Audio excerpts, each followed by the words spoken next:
Yo, what is going on, everybody? Welcome to Chalkcast episode number 91.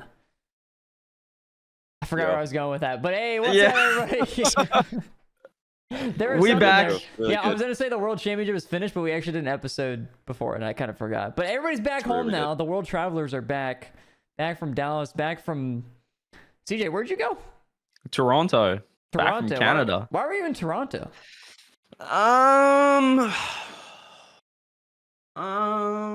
What's on your wall there? Wait, what is that huge what flag? do you mean? You mean that? It's a bit like an R, like a big one with like lines on it. It kind of looks like the Power logo, actually. Now I'm thinking about it. Right. You know, with the 3 lines. Yeah, it does a but little it's bit, not. actually. It's actually Shopify Rebellion. Yeah, that's right. Joined the greatest music streaming platform going around, Shopify. Sorry, no one got that one. Spotify. Never mind. I got it. Yeah, joined as a the 4th member of the rotating roster. So it's great to be a part of the team. And going forward next year into the RLCS, I'll be working hard to push into that, a starting role in the 4-man rotating team. Don't know who I'll push out, but that's what scrims are for. That's what the coach is going to decide, and I'm looking forward to it. That's crazy that the tryout was a 2-0 loss at Worlds in a show match. That's kind of insane. I don't think that's ever happened It's before. weird how you got an offer after that too. I feel like did you guys get one? Deserved one, but They didn't even, the fact we didn't even get a tryout is insane. Like, you just straight get So- signed. I feel a bit snubbed, I'm not gonna lie. Oh, you guys didn't even get any offers off the, individually how you guys performed at the show match. You guys got nothing. Yeah, I'm a bit surprising. Fastest player in the lobby, dusted T-Bates by an absolute mile several times. I mean, I don't know what I got to do to get an offer these days, but I mean, it's fine. I'll stay in my lane. Interesting. Rizzo, did you get any offers on your performance? not even a single voicemail. Not even a voicemail. Not even a voicemail. Nothing in the inbox. It'd be weird to get a voicemail though. I don't think that's like the common. That's the I don't know, norm. you clearly don't That's get the many norm. offers if you're expecting a voicemail. I don't think I've been that's the expecting usual one for form. weeks and I've gotten nothing. No calls. Damn, that sucks. Yeah. No, we had a quick trip up there though, which was really good. Just met everyone, hung out with the boys. They were having a little mini boot camp, the team. Early boot camp, I was thinking, but no, it was more for content, new merch dropping and stuff. But it was good to get up there after our obviously awesome week at Rizzo's. What are we calling it, Johnny? Is it an estate? Is it a community? Like is it a neighborhood? Yeah. Like, what are we calling his It's just a his home. residence? It's just a home. It's sort of between like a palace and a Okay. like facility, I guess you Yeah. could call it. Mm. Yeah, like I've never really been anywhere like it. It's in its own category for me. I mean, it's massive. That thing is huge. We Yeah. couldn't explore the whole thing. We were there for almost a week. We didn't make it around the entire thing, but yeah, what a place. I'd love to go Yep. back. It was great to be there. It was made evident to me when I wanted to order some Uber Eats, and I was like, Rizzo, what's the address? And he said, if you just put in the Riz Mahal, you'll find it. And so- and I thought, wow, this guy, it's a he doesn't have a problem. number. Hey, It's, Uber Eats is a real issue. I mean, there's so many doors. Like, you Oh my really God. never know which one they're going to fill up. Okay, we get it. It does not look like that. But thank you. I'm flattered at the same time. yeah, we had And to I'm glad you lower guys the had a draw. good time. We had to lower the drawbridge for the Uber driver to kind of walk across and drop off the bag, which was an effort. Like it's a hefty thing. I'm sure he has a person that usually does it for him, but he sent. I think all the servants, Johnny. He kind of said, "Can you take the week off?" This is They kind of embarrassing. follow him around, is what it is. Like you probably didn't see them. They said, "Stay away from the Australian. Just look after me and Athena and Gigi." And like, it's insane. But I mean, They kept out of the way. It's for the best. It's for the best. He didn't want us to, leave the place with any kind of delusions of grandeur. But for his- it was for great. his No, help. there was a great week at the Riz Mahal. He showed us around Austin as well, so it was good fun. We'll do a little recap over on the Patreon for all of that, because we do have, I guess, a lot of current events. Not just me, Johnny Shopify. No, that's just not the massive news of the week. There's been a lot going on, Rizzo. Yeah, basically, sorry, I had to swallow my pride real quick. There has been tons going on. Basically, if I were to just sum it up in the quickest way possible, essentially every roster has imploded. Pretty much. Boom. Yeah. Well, I guess they're There it is. rumors. They're rumors for now. It's still nothing's official. there has been a couple tweets like NRG has released Aqua, OG. I think, I don't know if that one was official, but they're looking to let everybody be free agents going into the offseason. Basically, BDS, even though they won, are looking to only keep Monkey Moon. There's just a lot. It's just pure chaos, and I can't say I know all of them, so I'm hoping one of you guys know. I don't know. I've not really been keeping up with everything because of all the travel. I just like look we'll at hop on Reddit. the timeline, look at Reddit and see what's going on. But I mean, we did sort. So we've been away for like a week, I guess, since the last episode. So sort Reddit by top posts in a week. Okay, what do we got? We got Joyo, atting Moist Esports. Interesting. Rise replying to him, saying he's got the LeBron James "I'm coming home" image, so that's good. Who else? Somebody else, like I think, tweeted about it as well. I don't remember who it was, but about the Moist thing. Yeah. Somebody else replied Archie. to Joyo. Archie tweeted about Archie. Moist. That's right.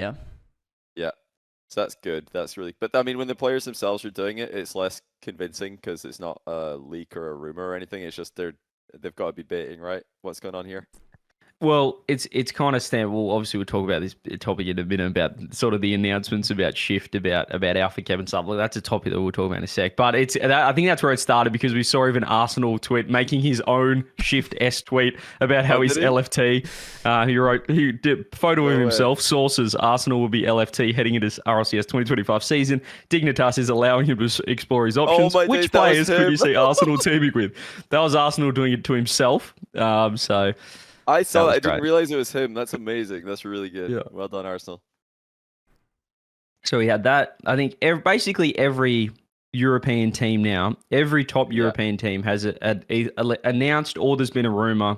But when we say rumors, I feel like at this point, and I'm actually going to give some credit to Shift. I feel like back in the past, I feel like some things come out, Shift to release something and you'd have the org or the team be like, you've just blown the announcement. Oh, we haven't signed it. I feel like these days, when we do see those posts come out, it's pretty much all but, either confirmed with the organization or whatever. I feel like we don't see these days a post coming out and then either the player or the team being like, where the hell did you hear this from? You kind of see radio silence from the org, from the players, which makes me think that pretty much everything we hear now is pretty true and pretty confirmed, at least by the source. So, yeah, it kind of seems like every... Yeah, the criticism about Shift in the past was usually centered around the fact that they would get a whiff of something happening, tweet about it, and then the player would learn about said thing through that tweet or just via, the announcement that the tweet's happening minutes or hours before orgs and other players even have a chance to really inform or test. Because, I mean,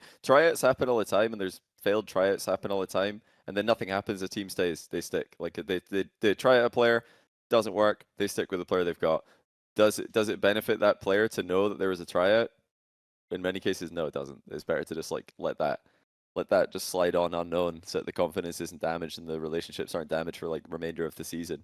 But the other thing is now the seasons are shorter, so it's a bit easier to do this correctly because there's not players feeling stuck in a roster for a whole year is one of the benefits of the shorter season. Do you if there's a change, it's probably just going to come sooner. Do you guys know if there was anything with Gentlemates? Because that's the only one I haven't seen. Something specific. Yeah, I haven't seen that. Nothing about cool. So no I did say rumor every on team, them. but not them. Just yet. There's everyone's kind of throwing their name in the hat for, I guess, the Vitality, KC, BDS, additions. But if they stick, that could be a I don't want to say a brave move, but that could really, work out for them if there's a lot of chaos and it works. But I don't know. I feel like we've just seen that making moves is just better now. I don't know if it's just a Rocket League thing, but we've had 3 rookies now winning worlds. The past 3 worlds, both 3 world rookies. champions kind of fell off the next split or season in comparison to the other top teams in their region. It's not great evidence, is it, for sticking together? Not great results so far.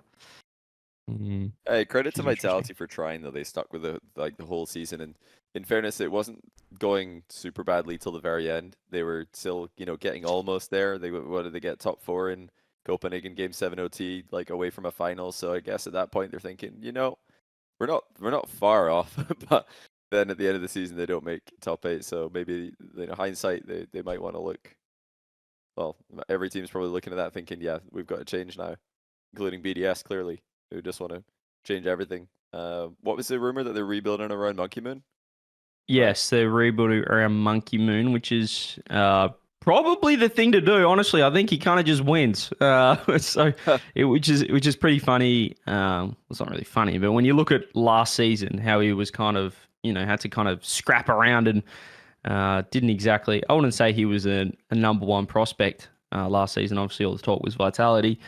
Monkey Moon kind of just had to fend for himself, find his own thing. Gentlemates were kind of the leftover team, but it's not as if Monkey Moon was a number one prospect that everyone actually wanted. were they? I don't know if that, like, I'm trying to remember. Yes, Gentlemates were kind of the actual leftover team seemingly, because Seiko left BDS, Itachi and Exotic both left KC. I think that BDS were the team who got the most criticism though from like the pro scene. I remember a lot of very, very strong words. Probably it could have even been one of our very own co-hosts. I don't know who it would have been. We've got Rise, Archie, who like to, make bold statements. But there are definitely people saying BDS suck. This team is terrible. Terali, Exotic, Monkey Moon, awful. They're just terrible. Do you remember like in the flip and spin like era where they were just nowhere near, like in the off-season tournaments, like BDS were not at that level. KC were clearly ahead. Vitality And like Noli was ahead. beating everyone as a sub, that kind of thing. Yeah. KC with Noli like won that event. I swear, people definitely were down bad on BDS. They were like, nah, BDS suck. They're not going to do well. Then they just did kind of sort of well until lands, top 8s, where they just couldn't make it past the quarterfinal. End of the season, they're just winning everything. So really weird run actually, because a lot of people at the start of the season were saying BDS are terrible. This team has no synergy. It's never going to work. So and Gentlemates as well. People are underrating, of course. I got something for people on like the outside looking in, basically seeing, I mean, all of EU kind of smashing the scene and doing really well. Do you think any of these teams should stick?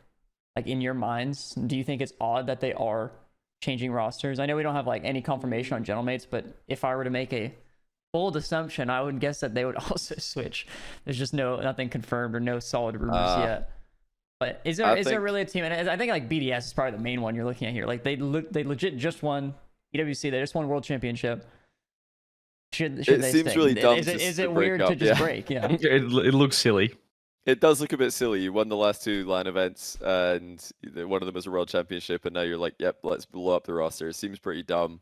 But if they were already like thinking about that before, then that would make sense to the situation, right? Just to continue along the path you're already on, and who knows, maybe that's like what contributed to their success. They're like, oh well,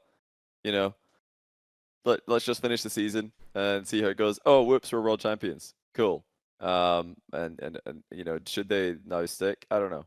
I would like to see it, of course, but at the same time, it hasn't worked for Vitality. So many previous the only world champion who's had a good following season was Galeforce, I think, going all the way back to like season 1. Yeah, pretty much the only one. I guess there was some like small fall offs. There's not all of them like went way down. I guess Vitality actually world champion, then got second the next time, but that's the only one that came close to like they're the only 2 that came close to winning again that I can remember.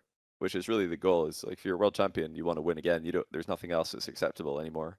So yeah, I think it's like a mixture of players just kind of want to see what else is out there. Want to see if the grass is greener on the other side. And I think I guess Monkey Moon doing it with completely different rosters. He's probably thinking, why not just do that again? Like I can team up with some new guys. And I think Rocket League is sort of just. I feel like it's just 90% mental. Like, and if you have the appetite to, want to scream, want to play with the team, if you're kind of going through the motions again, you've got now it's less of a longer off, it's still 4-month off season, pretty much 3.5-month off season. And then you got to do a whole nother season again. I mean, you kind of want to be like, maybe I want to, try it with these guys, practice with these guys, send me your mates and, fresh start, keep it fresh, honeymoon. We talk about the honeymoon period a lot in Rocket League. So, that has a factor as well, but it is kind of funny when you think about BDS, right? They kind of dominated the EWC Grand Finals. They really pretty comfortable Worlds Finals as well. Obviously the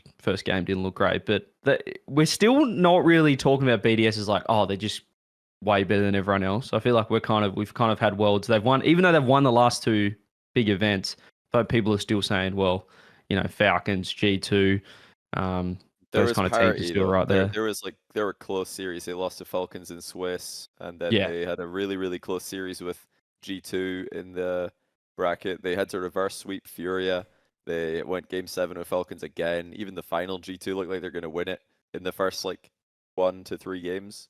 So it wasn't like they steamrolled the season like Vitality did last time. And look what happened. Yeah. They're probably thinking, look what happened to Vitality. We're ahead, but not by much. So if every other team is super motivated and rejuvenated from a roster change and they're just stagnating, then they're going to definitely be behind.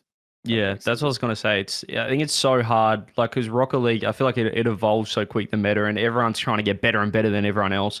And I think it's really hard when you stick together to not just go back to what you know and to try and keep adapting, because if things they're trying a new play style, it doesn't work out. They're like, oh, why don't we just keep doing what we were doing before? But then by the time the new season rolls out, people have already adapted. They're the hunted. Everyone's trying to be better than BDS, and they're not improving. So then you do fall behind. We kind of saw it with Vitality, how they went from pretty much unstoppable to just another one of the teams. Just kind of mid. Yeah, well, not mid. I mean, they weren't mid. They were still really good, but compared to what they were last season, yeah, they were mid because they lost that flair. But yeah, that's what I think. It's just you have to keep adapting. Everyone else is going nuts, making moves, trying to be better and better and better. And if you stick together, I think it's hard to have that same mindset because you have tendencies. You kind of you've been already a team for a year. You know what works.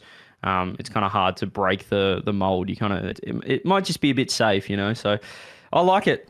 I don't love it for the esport, but if I'm Monkey Moon, I think that's.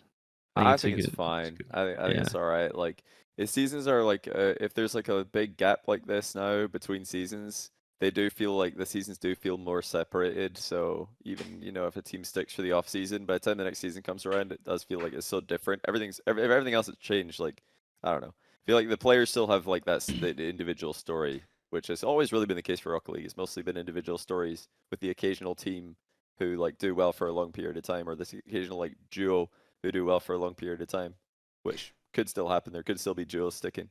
Think about this as well. I think for a sustainable esport, the best thing that could possibly happen is teams consistently break after every world championship. And you're thinking, how the hell are fans going to be able to follow their teams and all that good stuff? Well, I have an idea, and it's called the swiping of a credit card. Because think about it. Think if you're a KC fan, and every single season, you now need to get new jerseys that have the new players' names on the back. You have to get it. You can't, if the players aren't there, imagine you had a Rise jersey and now he's gone. Well, you can't be wearing that anymore. That's embarrassing. So you have to get a new jersey. Okay. True. And then also imagine you're following a player. Imagine you're a fan of Rise. So you had the Rise KC jersey, and maybe he goes to BDS or whatever. He goes back to BDS. Now you need a Rise BDS jersey. So you need to swipe the card. This is the most sustainable way that Oryx can survive in Rocket League Esports, is to keep swapping rosters so people are forced to buy the jerseys. I think G2 should make a change. I think they should add CJCJ. So then people would buy the G2 CJCJ jersey. You think they'd buy that over Daniel? You think I'd get more merch sales than Dan? Yeah, I think so. Agreed, 100%. If they got rid of beast mode, that would also be a saving on the printing of the t-shirts. There's less letters to print. Less letters. To save some money there as well. Beast mode's a really long like name. pick up LJ. You're saving an absolute fortune. That's huge. Yeah. There's a bit in that, I think. I think there's a bit to it. I did go back and look while we're continuing to talk here to see if any previous world champion had a good follow-up season. And apart from Vital, well, if we think good is winning again or nearly winning again, then it's really just Galeforce and Vitality. Every other team had a disappointing following season/championship. It's just hard to stay at the top of the mountain. It's not even the mountain himself could stay at the top of the mountain. He's knock you right back off. Yeah, you get up there. Season 1, IBP, they didn't qualify the next season. Season 2, Champions flip side, get a very disappointing 6th place in Season 3, losing to EU 4 seed. Season 3, the team with Turbo Pulses sub 1, and they broke up the next season anyway. Then you had the Galeforce era, Cloud9 coming off Season 6, finished 4th, third, 4th, but not bad. They lost 4-0 to Vitality, pretty disappointing. And just like in general, the months in the run up to that, they won DreamHack Dallas, had pretty underwhelming finishes at the other events. And then, yeah, you did have the Vitality grand final repeat, followed now by BDS and Vitality, 2 consecutive seasons kind of having a bad start until BDS made a roster change. And then they had a good season, end of the season, last season. So they're just skipping that part, the bad bit before the roster change. I think I just completely lost my train of thought as well. Just someone else go, I'll find it. I was going to say, technically, you could say NRG Season 8, no land Season 9, first land back, they get top 2 in Sweden. But Season 9, they actually lost. They lost to Rizzo. Land to land, though, let's forget about the online stuff. Land to land, they went win top 2. So that was the roster change, though, so it doesn't count. That was with the roster change. Yeah, no, you are right. team. Wait, did we win Season 9? Yeah, did I win Season 9? You're As joking, in Worlds? right? Are you saying... No, like Season 9 doesn't count to me. That shit was ass. Like having to have a world championship or a regional championship online was just so. What do you mean it doesn't count? That is, it's actually your claim to fame is that you would have been a world champion. No, I won. I won E-League, dude. That's my claim to fame. E-League was exactly. Season 9, everyone was just sad. Like I legitimately, like you said that, and I was like, did we win that? Yeah, everyone was actually sad. Like, we lost. I don't know. We lost Drupe Season 9. He's like, oh, no lands. Okay, I'm out of here. So, rough time. But I think, as you said, historically, you've got to make a move. We've got rookies winning Worlds. We've got no one really going back-to-back since back to Season 5. So, I think you got to make a move, keep up with the times. Oh, yeah. True. Yeah, I think the Season 6 Cloud9, like, up for debate. Depends, like, what you would consider a successful, like, following 6 months to that. I don't know. It was successful, but I know Flipside after Season 2 were very, very disappointed with the 5th, 6th edition Season 3. So I saw Garrett said in chat earlier as well, it is a lot harder in EU to stick together and be the number 1 EU team. Now, Garrett, are you just saying that because EU is a better region? Or are you saying that because EU's... I don't know. Why is it easier in NA to stick together? That's what I want to know. Hit us up. I have a theory. What's your theory, Rizzo? Well, let's just look at it from G2 perspective, I guess. Why would... Well, okay, I don't see why G2 would switch. I would actually be surprised if G2 did switch, because it wouldn't make any sense to me. The only reason, the reason why G2 should stick is because I don't think NA has enough depth or enough talent to even contest them if they just stick. Like, not even close. And yeah, it seems very unfeasible that 4 teams would overtake them, right? Yeah, even like Vitality smashing last year, like you could still see like people were close, but it doesn't feel that way with G2 at least. It's a good point here from Garrett. He says better in general, but more teams honeymooning at a high level. And when you think about it, NA teams that make moves very rarely, like we don't see NA honeymoon teams just like coming out and winning an event. You know what I mean? We don't see like new roster boom. That we're seeing top 8s, maybe top 4s, but it's still good luck beating the big dogs. Whereas I feel like EU, you can kind of get that quick. Well, I think there's way more. Well, especially in the open era, there's been so many more players that have come up in EU. It's almost like we have multiple generations of new players in EU because you had this RLCS Season X, like new gen, and then there's another new gen after that. And there's even like more players who are like looking to break through the bubble even now. So it feels like there's more of a conveyor belt in Europe in the open era, especially than in NA, where a lot of the top players going all the way back to closed era. I think hopefully I'm still here. Yeah, you're still there. Camera going off. Okay, we still got you. Right as soon as my camera did that, your stream also started loading. I was like, no, not again. Okay, we're good. But yeah, I think open era, especially EU's had so many more new players putting the pressure with NA as well. I feel like the rookies take longer to get. Like, I don't know if it's the top teams want to see the rookies perform in the RLCS, or they just like top teams, top players don't want to take the risk on new players. In EU, I feel like they just come in. We get rookie seasons winning worlds, but like say NA, I saw today. I think it was today. 2Piece has been on Shopify for 2 years, but I still see him as like, ready to, a top up and coming player. I was like, oh my God, he's been here for 2 years. Like he's been here since the start of the 22 sort of thing. But I still see him as a rookie that's like ready to explode. Whereas I feel like EU, if you've been in there 2 years, you've already had a crack at the top. I don't know. Do you know what I'm saying here? Like it's like straight into EU and you're at the top and you're going off your rookie season. Whereas I feel like NA, they kind of, it's just slower to make moves, maybe like slower to take the risk on a newer player. Yeah, Ed mentions like the biggest risk NA has ever taken was Justin, and look how that turned out. I feel like that's like it's so easy. It's so easy in hindsight, that wasn't a risk, but also, though. Yeah. Justin was. That wasn't a risk at all. He was generational. Yeah, it was in Rival Series. He was on. He already played Rival Series, yeah, as well. No player that looks like Justin in season. What was it? But actually, do you remember Chicago did the same thing to Rival Series, and he got immediately picked up into like a top 4 team? EG. That was like obvious. He got grabbed by EG as well. Yeah, when a rookie is dominating, like Chicago did the same thing. iGnite did the same thing in Europe. He got immediately like multiple tryouts and like straight onto like TSM. If a player is dominating the bubble scene that hard, they will get picked up. It's just not happening to that level at the moment in NA from what I can see. There isn't like I don't think we're seeing these EU rookies like having Justin or iGnite sort of see like no, just they like do on it. Right. Like, Zen was not that good. Zen was not that good. Okay, well Zen's different.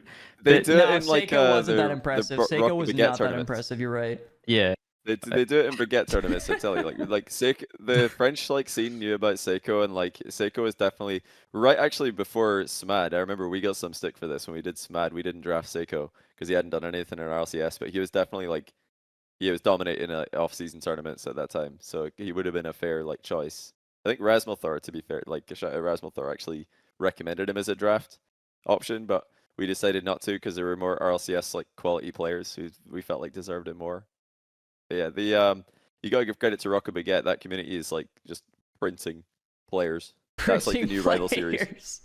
It is. They're just like 3D printing like top tier players from Rocket Baguette, because that's like the new Rival Series for the French scene, where those players can go and play against top tier teams. And some of the like more experienced players will continue playing in those tournaments. Like you still see K-Dop, Shawset playing those tournaments to this day. I saw there was like a Rocket Baguette tournament this past weekend where Vatiro was playing and a bunch of other like OGs.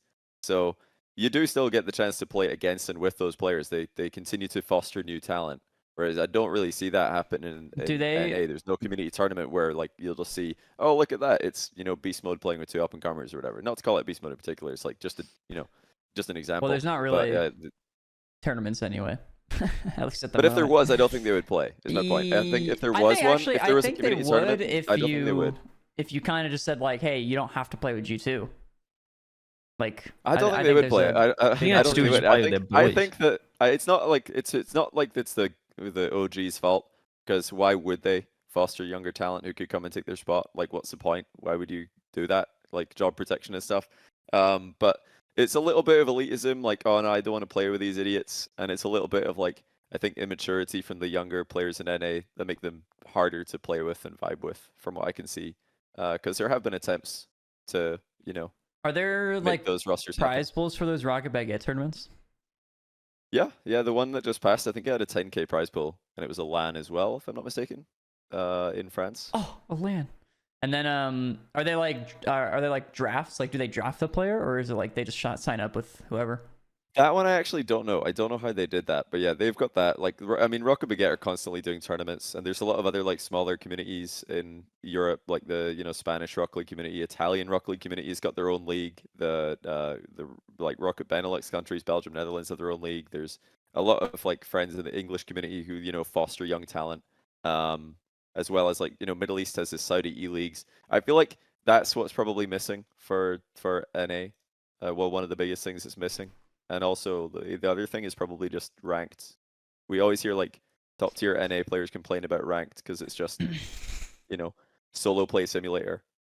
Whereas I think if you watch top tier EU ranked, it just looks like an absolute sweat fest where everybody's 50-50ing every ball. It is a different like practice experience. I know it's not like I don't really have a spot to talk in this, but I've been playing ranked the past couple days. And it's kind of crazy the amount of like clip hitters I ran into, whether it's my team or the other team, but it's kind of like consistent where I'm just like queuing up and I'm like, why is this guy quadruple resetting? Because it's like such it doesn't make sense like in the situation. Like, sure, if you scored, it's pretty cool, but like as you know, competitive mindset, it's like, okay, all I have to do is single jump and I'll defend it. You know what I mean? Yeah. And it's like that. I know my Grand Champ 2 lobbies are not pertaining to the competitive mindset of NA Rocket League, but it's just it like trickles it's down. just, It's the same all just the way like down. the small It really similarity. It's like I mean I see it. I'm sure it happens in EU as well. There's obviously freestylers in EU, but I've seen it a lot recently, which is so odd. Like Everyone wants to be amount. mechie, but no one like, you know, it's kind of like how everyone was not shitting on, but you know, like the bot Fennec play style. You look like a Tachi just walking around the field. You say, oh, Exotic's got no mech. Exotic's got no mech. He's a world champ. Like it's, I think, I don't know if it's just like not an ego thing or something. I think that definitely, you know, everyone wants to be mechie. You know, if you're not mechie, then you're not cool. If you're not cool, then no one wants to play with you. So it's, I don't know if it's like a trickle down thing, but I certainly see the difference. Like everyone can see the difference between EU and NA ranked, and how like in NA it's cringe to have kickoff strats, it's cringe to challenge if you're low boost, you know, stuff like that. It's just, or just being on the ball demos. And EU's just do whatever you can to get the dub. It's like, I don't know, it's. That does true down, like Garrett said. I think that EU rookies are like a off the rip more well rounded just because of their ranked, you know, system. Ranked is a massive factor. It's so underrated. It's like if you think about it, by the time somebody reaches pro level, most of their practice has probably come from ranked, and number 2 for some players might be free play. Like it's not scrims, it's not tournaments, it's ranked. That is how you learn how to be a good player, and continues even into being a pro player. For a lot of players, their number 1 source of practice hours is Rocket League 2's ranked, sometimes 1s, rare, you know, for some players 3s, but not so much.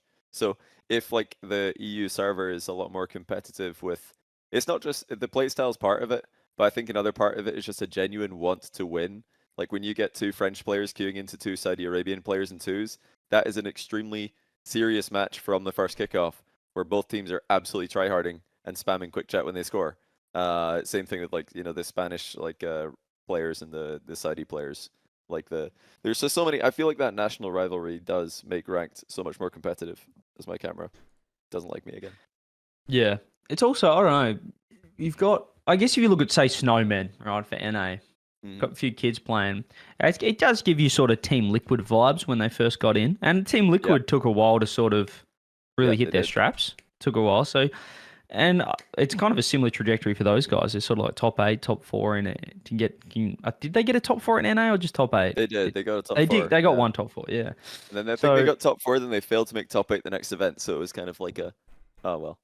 But that's what Liquid was. You know, they had their they were very inconsistent early, Team Liquid, and now they've gone off. I guess their separate ways. Obviously, Chronic kind of didn't. You know, was kind of playing with his boys now. But you see what Oski and Atto, like 2 of the best players in the world.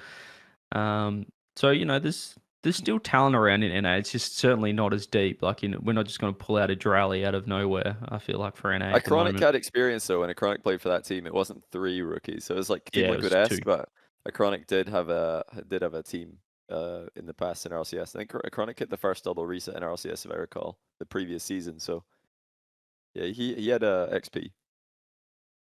Oh. Switch call.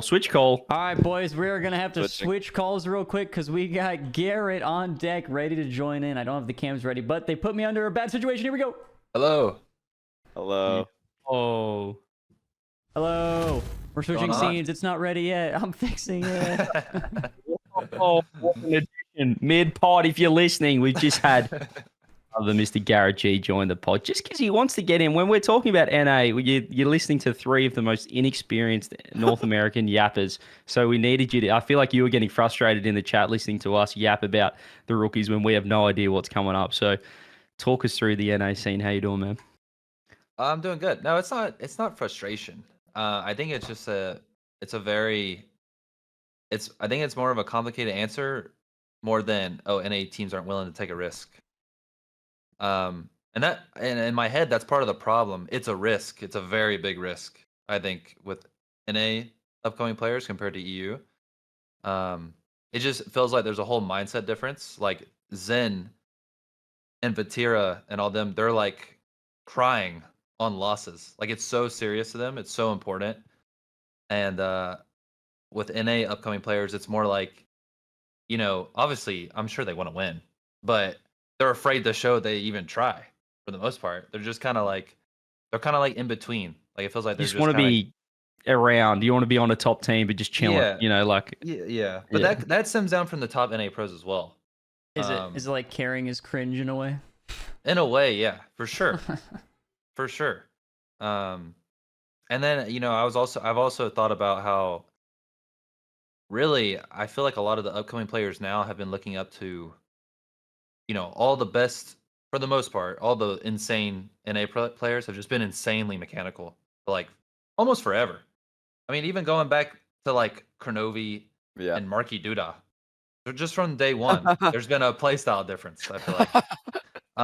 But now, like That's even in EU hilarious. right now, you've got Monkey Moon and Exotic. Meanwhile, G2 is like one of the most mechanical teams in the world. So it's like there's just like key differences, I think, in both regions, and that even ranked is the same way. I mean, G2 plays more like NA ranked in a way. They're just very mechanical. They're super mechanical.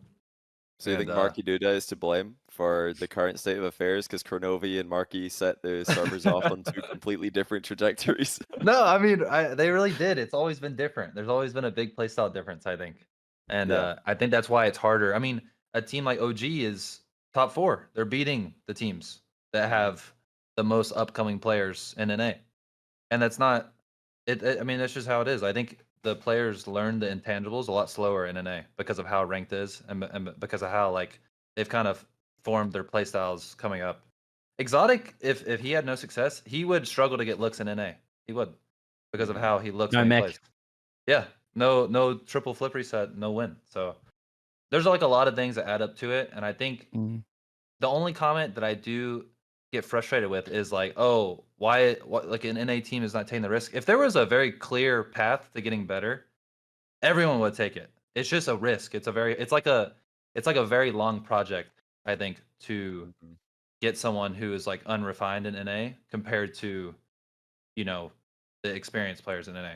I think that they would replace these players quicker if it was like that straightforward.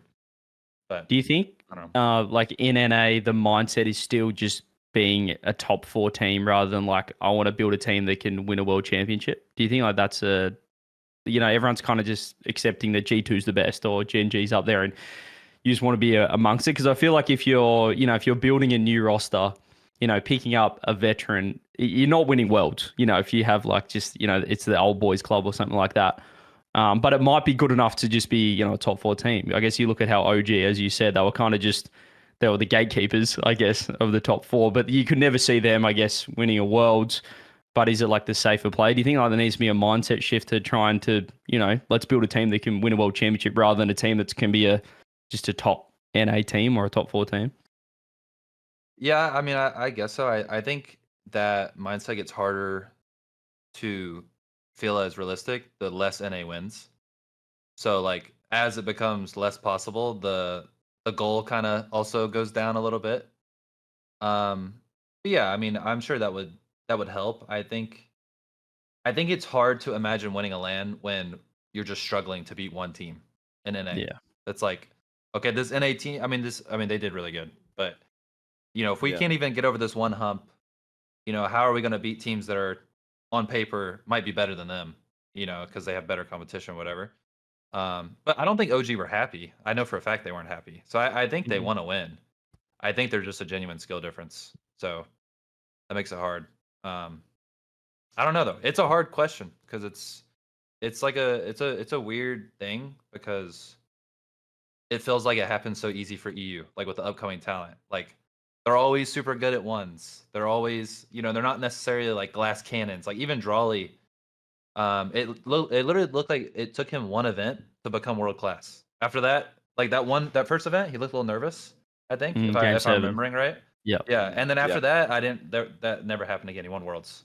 So it just feels like they're playing a different game. There's just a different level in general. Even when like the EU guys were here for ranked, it felt completely different. The game felt so different. It was so fun. It was great. What kind of way did it feel different in ranked? It felt easy. Like if you got an EU player on your team, even if you were playing like other EU players, it felt like they got mad if you were trying to do too much. They just wanted you to be solid. Like, and that because that's how they played. I didn't like. I would get Juicy. Juicy hits insane Yeah. plays, but I think I saw him go for like maybe 2 or 3 like low percentage plays. It's like rare. Like Seiko's just doing the easiest thing possible every time, and he's so hard to beat because of it. It's just like they play like a different. Mina was crazy. They are. I don't know how they play the way they do, and they're so good at it. I have no idea. That's a different one, but they just have a whole different, I think, mindset of what being good is like. It's just a different mindset of the game. I feel. It's funny, CJ mentioned earlier, I think that you said that in NA it's cringe to have kickoff strats, but actually that's the same for France, I believe, as well in 2v2.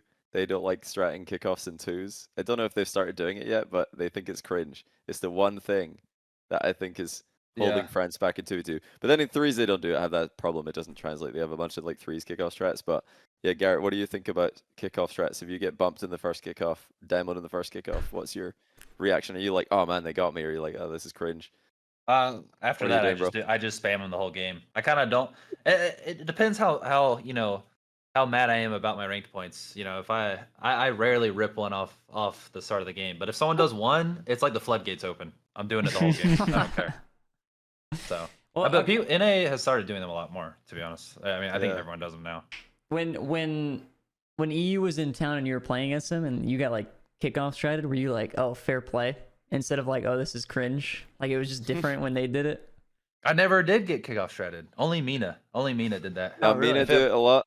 Sam do it a lot, and the French players don't. They just they always, none of them did. They always like do the fastest like close cheat of all time. Is like dead ball 50-50, and then another one immediately afterwards. And I'm watching this like, why? This is just you're rolling a dice every kickoff. But it's because they I've talked to them about it. They kind of want to skip that and get to the midfield play because that's where they can learn to play Rocket League. Because they don't really think that having a 2s kickoff strat helps them become a better 3s player, which is what ultimately they're trying to do, which is fair enough. I can see a little bit of logic there. But yeah, I think you can still strat kickoffs in 2s that work in 3v3, so I don't entirely agree with that logic. But I mean, at least there's some attempt at logic. I respect that more than, oh, it's cringe. So I'm not going to do it.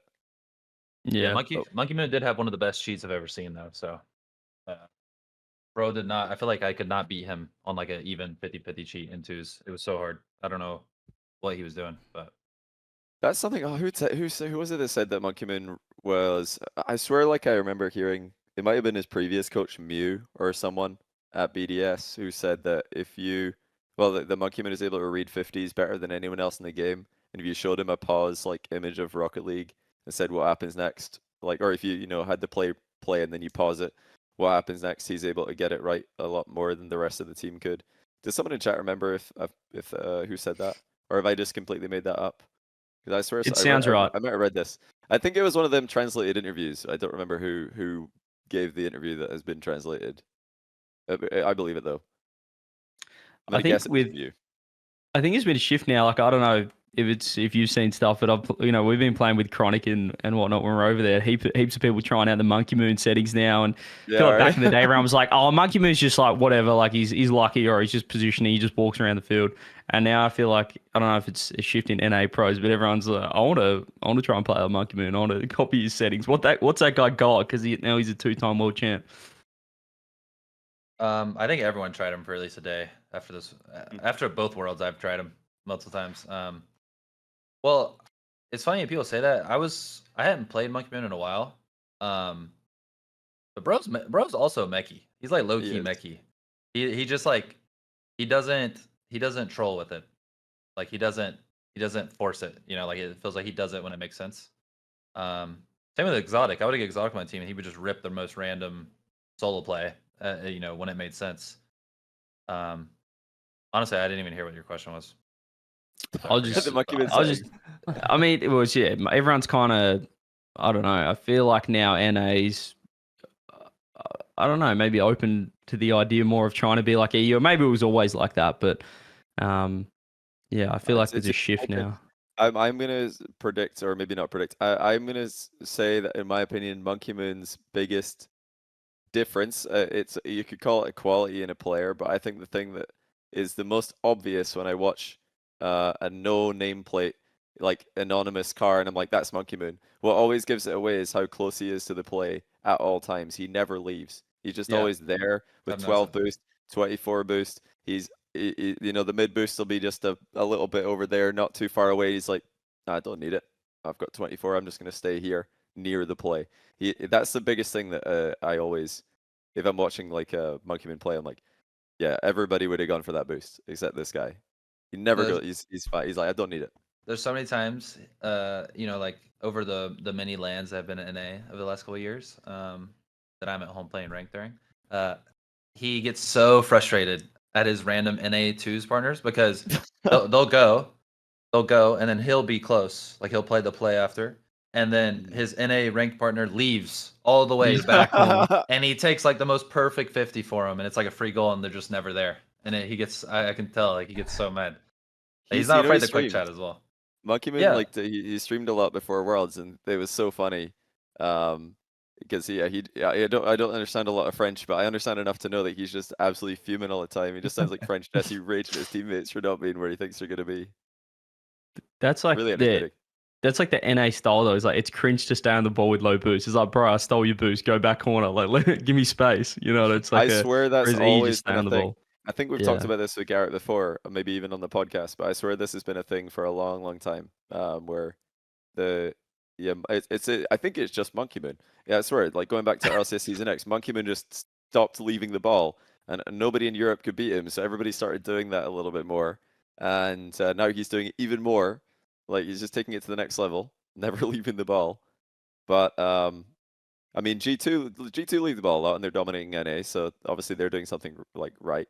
It's not the only way to play, but they're much happier to just leave, like to get boost, keep everybody on a lot of boost. Like G2 are super boost focused, which often helps them. Sometimes they just completely boost starve the other team, and they're all on 100 zooming around. Like you'll see that a lot when they play. Whereas like BDS will just have no boost, but the other team will also have no boost, and then just a goal will go in, and you're like, wow, that was a really bad goal. Nobody had any boost, but it's because they're quite happy to just stay close, stay in the play, and make it really awkward. Sorry, I started hearing music for somewhere. Yeah, no, I mean, I think there's multiple right ways to play the game, to be honest, as long as like, you know, the whole team agrees and the whole team wants to play that way. But in a high pressure situation like Worlds, I'm taking Monkey Moon's play style like 9 out of 10 times. I think it's so hard to beat. I was telling a fight, we were watching Worlds together, and I was saying like if Monkey Moon makes the fight, like someone needs to beat Monkey Moon before they make the final, or I don't think G2's gonna win. It's just so hard to beat him. Like you just have to like you're not gonna out solid him. I don't know what the right word for this is, but you're gonna have to like yeah. It's kind of like K-Dot back in the day. Like he's not gonna let you beat him. You're gonna have to like really. You're gonna have to be more creative than him and like actually just outskill him. You're not gonna be more solid than him. It's so hard. God, you're saying this like he's a super villain. He is, bro. Bro, I would rather play any other team than like a Monkey Moon team in the final because I know that they're just gonna do the easiest. You know, they're gonna be so hard to beat because they're not gonna make a mistake for the most part. Do you guys remember a single goal from the 2022 Worlds final, G2 versus BDS? Do you remember any goals? Oh, I remember one, but it's because like BDS won. It was like the only goal? aerial goal I saw Monkey Moon score, and it was on Wasteland for the most part. Like, the redirect for 3. Yeah. I remember that actually. Now that you said that's that, the only one I remember. But the series was over at that point. Yeah, the series was over. He's like, the series is over. Now I'll aerial. Yeah. Before that, he's like, nah, just gonna low 50 it actually. But the point Boring of rock. that is it was just effective, and it was so not memorable, and it just worked extremely well, and they were dominant because they just 50-50 the ball and beat G2 occasionally to the ball in certain moments. Yeah, Athena does do that all the time, by the way. She's just constantly raging. Yeah, she's playing TFT right now. Off stream. Yeah, constant. Hey, TFT? Are you yelling? That's crazy. Got intense, I guess. I don't know. Yeah, boring rock is winning at the moment, but everyone wants to play. I mean, I think NA's always had great offense. It's just like defensively, you just see how comfortable EU teams are on like 10 boost to just keep. But then G2 were the #1 defense. Goal line, they were very good. Yeah. They conceded the least goals per game, I believe. Is that still true after the World Championship ended? I know it was true for most of the World Championship. Was it still true at the end? Where's Direct? I feel like G2 are the outlier though in that, like in terms of NA as a whole. They also had like a really easy, not I want to say easy, but they had a pretty, they're the first seed, so like their first 2 matches of Swiss were, I don't think they got scored on a single time for the most part, but yeah, they got a pretty easy round 1. Actually, how many goals did Limitless score in them? I was actually surprised at how many goals Limitless got. They got 3. They conceded 3 times against. Actually, I think the reason I remember that, I think Gibbs guessed they would score 3, and he was exactly right. So fair play to Gibbs, well done. And then they conceded 6 against Power, so it's like slightly over 1 per game. Yeah, they conceded 1 goal per game against Limitless, which is very low. Something like 1.6 against Power, very low. Yeah, they're just good at keeping low-scoring games, and even their series against BDS in the upper bracket quarterfinals, one of the lowest-scoring series I've ever seen. Even though it had multiple long overtimes. Just barely any goals. They had the Game 7 series against BDS as well. There was 13 goals. It was just like 1-0, 1-0, 0-1, Was that the entire 0-1. series? I'm looking at it now. Was it actually just 13 goals? 13 goals for 7 games. That was the lowest ever. Oh, wow. 7 So games. BDS scored 1 goal per game, and they won the series in a best of 7. Yeah. G2 scored 0.88 goals per game. That's so insane. Yeah, they're definitely good at not conceding. But something that I've noticed is that when players have boost, goals are less likely to go in. This is true in 1v1, 2v2, 3v3. When both players have 100 boost, there's just less likely to be a goal in 1s. And in 3s, if everybody's got boost, it's just so much easier to get saves, get hard clears, and for people to recover. So maybe that's why G2 are in low-scoring games, because they've always got boost. Yeah, they seem like they've always got boost. Defense, offense, they're always looking after their boost totals. Garrett, do you think that, speaking of G2, do you think that the G2 dominance helps NA as a region get better? I think having that. Yeah, I mean, I think NA is going to get better compared to if like we had no good team. I guess that's true. But in the short term, it makes it look bad. I mean, NA is still very competitive. It's just that team is so top heavy. Like that team is, I mean, I'm trying to think. I mean, you have the best open era player in NA, Atomic, and then 2 players who have really taken off at the beginning of open era, and now they're experienced, but they're not necessarily like, declining at all. So it's just very hard to beat that. I think, but I think it helps. I think teams improved in NA. I just think that it's a short season too. It's only 2 splits. I think people rag on OG, but OG online looked like a completely different team, I think. And I just think on LAN they could not replicate it. I don't know why.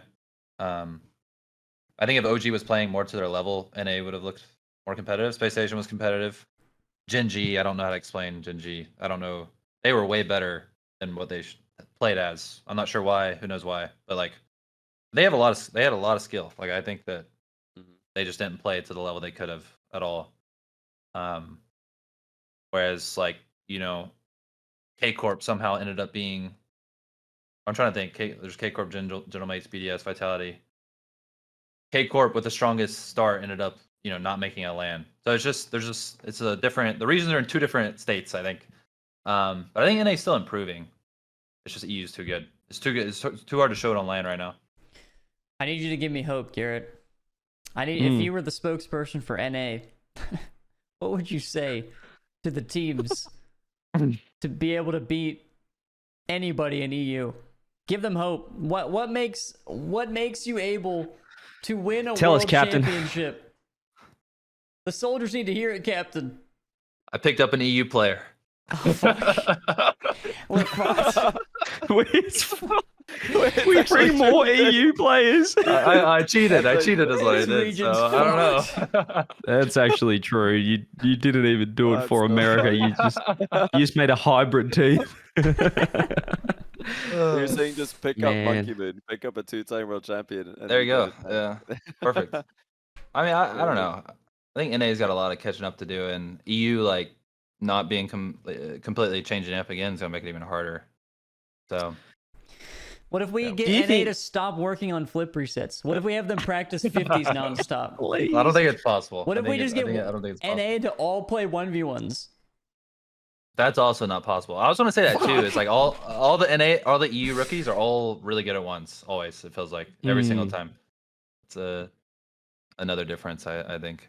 But I mean, NA is not doomed. I just don't think you're going to have like 4 teams that can win a LAN ever. No, they've won a LAN. Like NA's won a LAN, like a major every season. They had G2 in the 2021-22. Last season you had Gen G. This season you had G2. So they're winning. They're not like doomed. I'm sure like Mina and Sam would take that as a successful season because they've got second places, fourth place finishes, etc. But yeah, what's the EU's had in that same time frame? 3 LANs versus 8, the 3 worlds. It's just that there's more teams. When you got a numbers game, okay, there's 4, maybe even 5 teams pulling up to Worlds from Europe who could win it if you want to count Oxygen in that. And then NA, I don't know if Space Station they're giving competitive series, but did they actually beat anyone? I don't think they got a win. They beat Vitality. They always yeah, oh yeah, they beat Vitality. That's true. Yeah, they did. Game 7 Furia was cool. Yeah, the Game 7 Furia, which is again like they don't feel like they can win it, but they were definitely like a really solid team. Like they were competitive. I'd be surprised if they made a top 4, but they were definitely like really good. But I think G2 Gen G coming into the event looked like the only 2 teams who had at any point in the season showed a level that could win that tournament. So it's just a numbers game. Like it's just harder to win when EU's sending 4 teams, maybe 5, NA sending 2.5. Every season it's the same thing where EU just has more teams that can win. And who knows who's going to show up on the day. Rocket League's like it's a game that BDS could be terrible 2 weeks later, and they could be popping off the 2 weeks after that. I think it's funny how I'm looking at an M80. I want to get your thoughts on this, Garrett. How does like Joreuz and Nass kind of look pretty average over in NA, and then they go join 2 different teams for EWC and look fantastic. And even now I'm thinking about it, like the Sam team's rated NA and kind of looks average. They go back to Sam and like Fury is a world beater again. Like, well, not a world beater, but one of the right up there. Obviously a bit of a different lineup, but yeah, they were better this season. I don't know. It's just. I mean, tell me, what's going on? It's still hard. It's not like you can just show up and win. It's still hard. I think I feel like this season NA was really scrappy. Like it just looked messy. It didn't look great in a lot of ways. But it's still hard. Like you said, Furia showing up. They ended up making a LAN, but it didn't look like they were going to until the last split. Yeah. I mean, M80 is different though because they looked like a top 3 team every Friday. So I don't know. Yeah. That was like a weird situation. Sure. I don't know about I actually don't know what to say about the M80 one. I don't know what. I feel like that once you do it 3 times in a row, now you have a mental block. I think at that point they had a mental block going into like the 4th top 8 in a row. It's still hard though. NA is still competitive. I just think there's less upcoming players performing well, so that makes people not as excited. Like if OG was if OG was a team of rookies, people would be celebrating. Like, okay, they made both LANs. That's a good start. But because these guys have played a while, it's seen as like a failure. If Snowman did that, made both LANs and then Worlds, that would have been like great. Like people, it's I think because in history, people who have played a long time, it's hard to get on that uptrend again.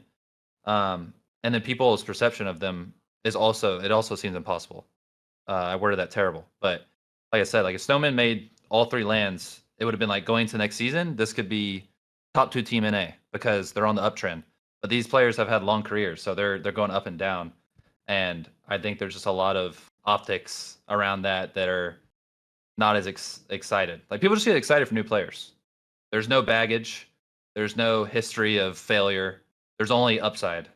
Even though OG consistently top 4 team in NA, destroying everyone else online, really, who is, that people would say have more upside than them. So a lot of storylines. It's really hard to shake a storyline as well once you do bad like once or twice as a team like that. So I don't know. What do you think about to change the topic a little bit, because I think this is an important question, kind of related to what we're talking about. The last chance qual that they've announced for next season. Do you think that's going to change the way that teams view the season? With the fact that the idea that right now, if you're out the running early, it's like World Championship isn't even a thing. To think players just maybe start slacking off a little bit, or just playing every regional like it's a one-off event. But now with the last chance qual to look forward to, do you think teams that are outside of the top 4 points and no real chance are going to really still be on the grind, thinking about how to farm a God squad at the last second? I mean, definitely. I think an example I can think of that is if Space Station did bad Regional 1 of Split 2, that team probably would have been finished. Like in their head, they're like, all right, season's over. Like maybe they could have recovered, but like in their head, it's a really uphill battle. Whereas now, you keep improving into this one last tournament, you can make it. Yeah, I think a majority of the teams who aren't competing at LANs are finished by the time the season's like 70% over. Maybe even before that. Especially now with like only 2 splits, it makes it really hard to recover. But yeah, I guess easier in a way because now you have less points to catch up, but less time to recover, I guess. Yeah, no, I think it's great.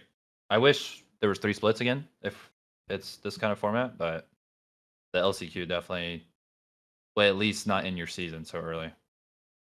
Undergod in chat says apparently you can make a new team for Last Chance Qual too. Garrett, what are your thoughts on that? Oh, do you wow. think that should be allowed? Do you like No. that if it is a thing? Do you dislike that by the sounds of things? Actually, I don't know if I'm kind of 50-50 on that. I feel like it makes more sense to make teams stick together to play it, but at the same time, it makes it more interesting. Cinderella story. It would be pretty. It's more interesting to like, but like that would be so annoying. Imagine a team just honeymoons into Worlds and is defeating teams who,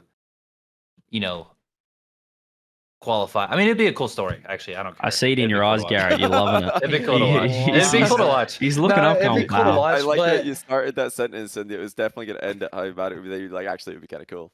Well, I was thinking from the POV of like teams who lost to Oxygen this Worlds.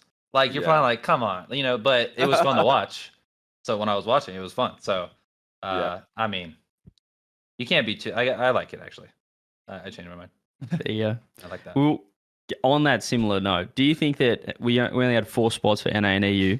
Do you think that helped NA in terms of like it obviously got a lot more competitive, 1 less spot, or do you think it hurts NA, 1 less team at LAN, 1 less team getting LAN experience, but at the same time you could have 1 more EU team over there as well? I think it hurts NA for sure. I think getting the scrim EU teams and just playing against them in tournaments like a huge advantage. Like I think if Shopify was in that 5th slot, that would they would have improved a lot just for getting to play the LANs. Whereas now they've still only played in a competition ever, outside of Justin, but as a team, they've still only played NA teams in a tournament. So it hurts. It definitely hurts NA, in my opinion.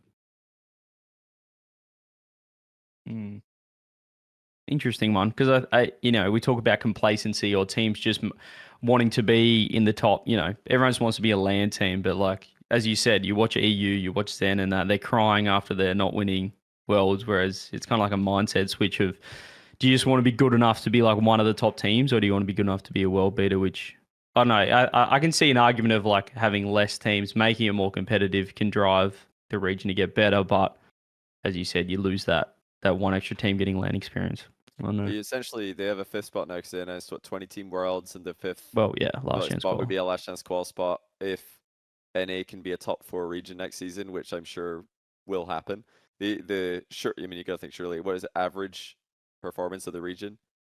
That's a massive likelihood. OCE are probably playing spoiler to that for regions like Sam and Mina, potentially NA if they have a real stinker like the first major. The 4 top regions will get 1 extra spot basically, and any team could just form last minute. I mean, okay, quick thought experiment. This season, if that was a thing this season, what is the best potential trio that we could have made in the North American players who did not qualify for Worlds to have a chance to go in deep? Probably Shopify. What would your guys' dream team be? Are you just like straight pick Shopify, no changes, just grab those guys? Unless I'm missing I don't think I'm really missing. Who was the team behind Shopify? I can't even remember. Well, now. Are you ahead of saying us, just Illuminati? LG, right? LG, MAT, Oh. Shopify were Wow, I all don't in the remember. kind of same region. RMC, Moist were yeah. right about Oh, that I don't area. know then. But Johnny, are you saying a team or just make 3 players for Three the spot? players, because if that's what's word on the street is that they're just letting any 3 players play, then let's say that, because any 3 players can play. But I mean, obviously Shopify is a good shout. I would have loved to see them on LAN. I mean, the Great White and Nass were putting up numbers at EWC, so they're putting their hand up for that. If the Great White's beating Gentlemates, you could get a. I don't know how to make a team though. It's so hard to know what's going to click. Yeah, that's hard for me. I don't want to split up 2-piece and Parth either. I think Shopify benefits from not having a bad LAN. So I think if you were to ask like the general public, they would all say Shopify because they haven't been to LAN and lost, whereas RMC has. So people are gonna be like, well, they're not gonna make a deep run because they have the baggage, I guess. I see. At least that's what I think would happen. Whereas if the spots were flipped, I think people would say the same thing about RMC. I feel like that's very common. But I kind of like the idea of the Joreuz Nass angle, because if the team's not working, MAE clearly doesn't work, so we have to change something there. They were the other team that kind of looked like they were potentially really good. I reckon you chuck in probably 2-piece would be my player I'd go for out of everyone in the other NA teams. Yeah, like I'll grab 2-piece or Nass Joreuz 2-piece. I mean, Justin, if you want LAN experience, but I don't think. Or that... Justin, if you want LAN experience, Yeah. just add that to It's just unfortunate for AJ because really none of the 3 players really online clearly looked like the problem. They were all equally failing at times, but then the Joreuz and Nass did have the EWC success. It kind of puts them as the 2 that I guess you'd want. Well, to change the topic a little bit, but to also talk about dream teams and formations. Oh yeah. Let's have a little bit of a chat around this out about FIFAe, because they've announced that only 6 nations will actually be having a qualifier. Every other nation for this FIFAe World Cup will be a direct invite / manager, coach, puppet mastering 3 players for the spot. So for NA, for Captain, or not NA, for America, for the United States, for the Freedom Region, Garrett, this is going to be a direct invite to.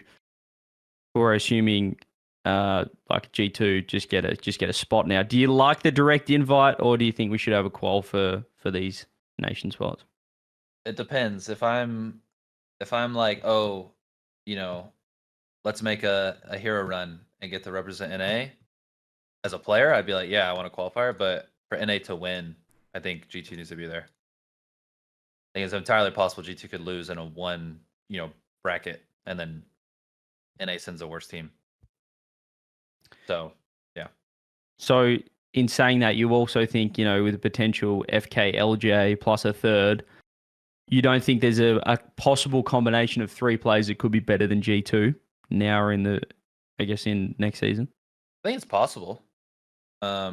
If I'm going off right now, though, I would, if I were the one picking the team, I would want to send the proven team who almost won Worlds. Doesn't compare to unknown so far. But unknown duo. But FKLJ Justin has no baggage, Garrett.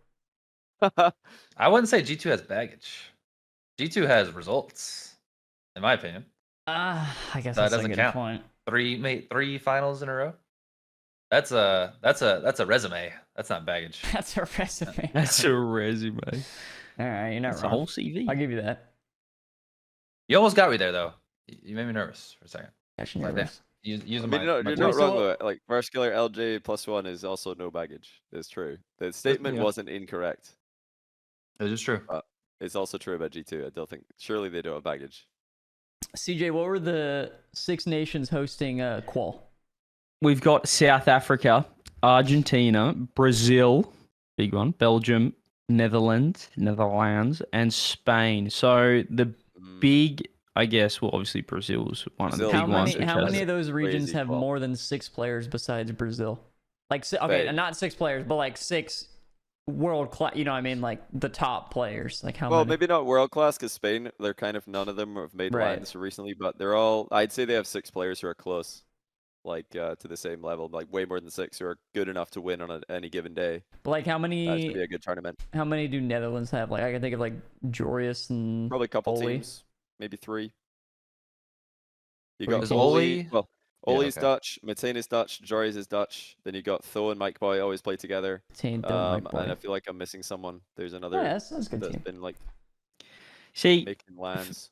for me though, for the most part, I feel like we've gone about this the wrong way, these nations, because outside of Brazil, surely the deeper regions should have qualifiers, and then the regions Yeah. that have basically 3 players should probably just invite those 3 players. I think it's like, for the most part, we're seeing, as I said, apart from Brazil here, we've probably got these other nations probably could just have picked 3 players because there might only be 6 or 7 to choose from or less. And then we've got, obviously, US. You can argue that just give G2 a spot. But France, I mean, come on. What are we doing here? We're just inviting 3 players. There's about 8,000 of them to choose from. Who's like the manager for France? Like, I mean, if you guys missed this, it was in a previous episode, but the way you became a manager for this was you just signed up on the Just sign up. website. And then I don't like who picks the guy? Like who picks afterwards? You just go to the website. I could have signed up for Team USA. Like, I wish you would did, I have bro. gotten That would be picked? incredible. Like I don't know. Like Imagine how you- did they even pick the person? I don't know. So like who? I don't know who did it. Who got it? Like which Frenchman got it? You could have like had a huge like sub goal to select G2 as NA's team, just like 10k subs and I'll pick him. Otherwise, threaten them with like some other team. my. You could Yeah, have yeah, like- really milked that. It was just a link. Like, do you want to sign up as a player or the manager of your country? So I don't know what the process was. I don't know how they picked the managers. We don't know who the managers for all of them are. I think Jeff from Resolve came out and said he's the Big Jeffy. Big Jeffy's the English manager. So he's just picking. There's no qualifier for this. Jeffy's So- just picking the. But even then, like, Did what he was choose what that? was the Was it Big threshold Jeff's for him choice, getting or was it picked? like the like organization of like the FIFA representative from England? Who decided that there would not be a qualifier? That's what I want to know. Archie's in chat right now, of course. the KW move? I don't know. I wish that teams were not allowed though, and then it was an open qual. Like you couldn't play You're not allowed to play with your with full team. just for entertainment. That's what I value. said. I copped heat for it. I want to see a different tournament. I don't want to see G2. I don't Yeah. want to see Well, these what guys. would I you want do to see. then I think for- so too, but what if you're- about regions where there's 3 players and that's it? Like that kind of sucks for them. I right? mean, 'Cause they you only can have you 3 can let them go people. through a bracket. They're probably gonna win anyway, for the most part. Especially if it's not competitive at all between the first and second team. Well, you know. what about like Saudi Arabia, for example, where they got one world-class team and then there's a big drop to the next team? It definitely You hurts the force minor them to regions. split up because nations like USA, England, France would all be fine. They'd probably still get a pretty similar world-class level team, but forcing Falcons to switch a player would be, or 2 players, would completely true. like gut their chances. I So, think like, if that was you- my argument. I was like, it's entertaining, but it would be super imbalanced for certain nations. I don't know. to do It that. would they be that bad if you had 2/3? You had the twins, and you could have Naopo or something like that. Oh, like, no, I mean, if they get something like 1 for 1, sure, they're still going to be pretty good. But I off the top of my head, like that's a team that I think Saudi would be like, oh, come on, man, that's kind of unfortunate. USA as well, probably like the G2 players I would imagine want to play together. So forcing them to split up would be a bit. I think it's I don't know, still it a would level be- it'd be playing field. interesting. Everyone's in the same boat. Just some regions aren't as deep. But I'd still want to see it. Yeah. Especially if it's like a grand final and it's G2 against just a random team that's not going to be like a non-RLCS roster. I just think it like has less. So yeah, you maybe know. some nations just get lucky though. It's like, well, congratulations, Morocco. None of your 3 best players play on the same team, so you're fine. Other nations, bad luck. It just I just don't like how it's unfair in that sense. Like a lot of German players play together, Spanish players play together. Now you're just like, no, you can't team. Get a new team. that's and true. Other nations can. So I can't see a world where they would ever do that in a competition like this. I think if it was like a content creator tournament or like more of a content angle, I could see it. But something like a big org like FIFA, I just don't see it. But there's no other sport where, say for the Olympics and you have, I don't know, say you have whoever's winning the NBA at the time, and they're going like, let's say, the Celtics. Okay, we're just going to pick the Celtics lineup for the American team, even though they're the best team. Like, you still pick the best individual player. And But I know if that they wouldn't put restrictions on that if the five. No, best but I USA still think basketball players you were on have the same to team. do the due diligence of at least picking one person that's not on that. You know what I mean? Even if it's you might say it's the The three reason best that players is- like but that they're G2. not that we're trying to artificially create something that isn't real. Like, with the reason that doesn't happen with the NBA is because a lot of the best players are on different teams. But if There's all role the five players best players in were on the sports. same team, then you would definitely just pick the five best players. If they were just a team who never lost a game all season, the NBA went perfect in the playoffs, they would all get the call up. I'm sure they wouldn't be like, oh, let's just not pick that guy. Yeah, but I because still he's think good even on in other Rocket teams." League, I still think there's an argument for any team to change one player and you could still be just as good of a team. Like, you put LJ on a G2. I don't think anyone's saying, oh, it's such a shame that they couldn't play with the main lineup. But I don't think anyone's complaining if you mix it up, apart from maybe the team themselves. But I think it just is what it is. I don't think we're losing that much by not having the teams play. And that just adds, like, it's just a bit more of a variety tournament, adds a bit of flavor. For some teams, no. For other teams, I think you probably would. It'd just be like nowhere near as good of a roster. Again, depending if it's 2/3 or 1/3. What nation though? Say so Furia, Falcons, like G2. Like, you swap one player, I still think you're pretty happy with who you're sending as a nation. So what's the rule? Is it 2/3 or 1/3? What, 2/3. 1/3? You have to kick 1/3 or one player. Yeah. From every team. I mean, there's got to be a nation. Yeah, there's got to be a nation that's just really shafted by this. Is there still a full Spanish team who want to play? That would be unfortunate. They're like, finally, our moment. Haven't made a LAN all season, and you have to like kick one of your players. I don't know. It just feels so weird. Atomic and them have a German player, right? So that would be 2/3. Atomic. Or I guess it was Dorito. He played with 2 Germans. Atomic did. I guess, and at the end it was Chronic's from Portugal, right? Portugal. So I guess it's only one Spanish player. Right? Oh no, yeah. Some players would be fine. Like a lot of players especially in Europe, play with different nationalities. Just like some mixtures. But yeah, there's some players in some teams who have like a full national team, and they're like, yes, finally, FIFA E, this is the tournament for us. And then the rules come out. Actually, you've got to kick one of your players, and that just sucks so much for one of those players. Yeah, maybe it's entertaining for everybody else, but that team's they've been grinding all year. Finally, they can make a LAN. Unlucky, no, you can't. You got to kick someone just because we think it would be entertaining. Just don't like that. Yeah, no, 2/3 is too weird. It's either like you go no relation, full 1/3, or like just let it be a team. Like, the 2/3 on the same team as well. Because then you're making drama. That would happen out of this. Yeah, like you're singling one guy out. Yeah. It's so bad. Okay, you're I right. like it. Even Team Power, I'm happy. Split one of them up. Give me a full mix-up streams. Give me variety on this tournament. I've been holding this one in for a little bit. I've been really brave about it. John actually said this in chat. This is going a little bit back. He's talking about like the quals and invites. He says the member association decided whether it's quals or invites. I'm sorry. Who the hell is the member association? Am I missing something? Am I supposed to? So know you're this? saying like Wait, FIFA, like the Australian football committee, the nation, the country, the federation, like Football Federation Australia. They got Joe Biden deciding this thing. What do you mean? Joey's got the nation. on the agenda today for you, Joey. We're gonna have. Do you know what what's happened? I think I know what's happened here. So the FAs, they've all put out their application form on the website. Wait, the FA, what is that? That's the Football Association of every country, I believe. Okay. Unless I'm right, that's what I thought it meant. But yeah, every nation has that. So FIFA, the International Football Association governing body, they go to talk to every nation, like their football association, say, hey, do you want to play in this? They got their 16 nations. They're like, cool.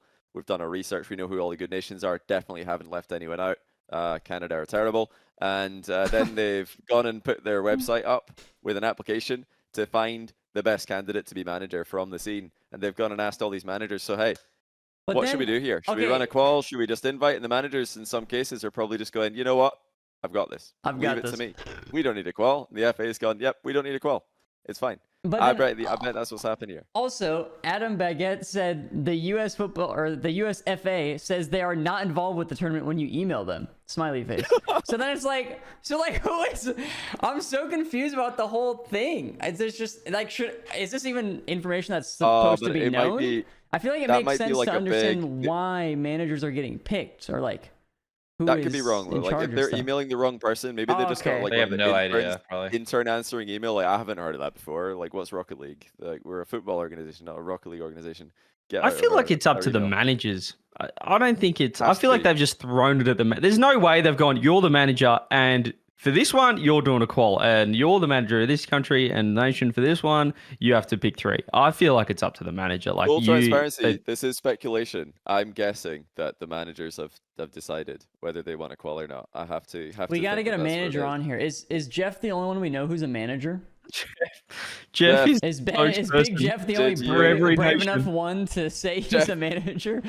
Jeff, who's the manager of the USA? Who's managing the US? Who's managing France? Do we need to know? Oh, Jeff isn't official, just Achilles reporting. All right. Really? So I swear I saw Jeff posted somewhere or comment on Reddit.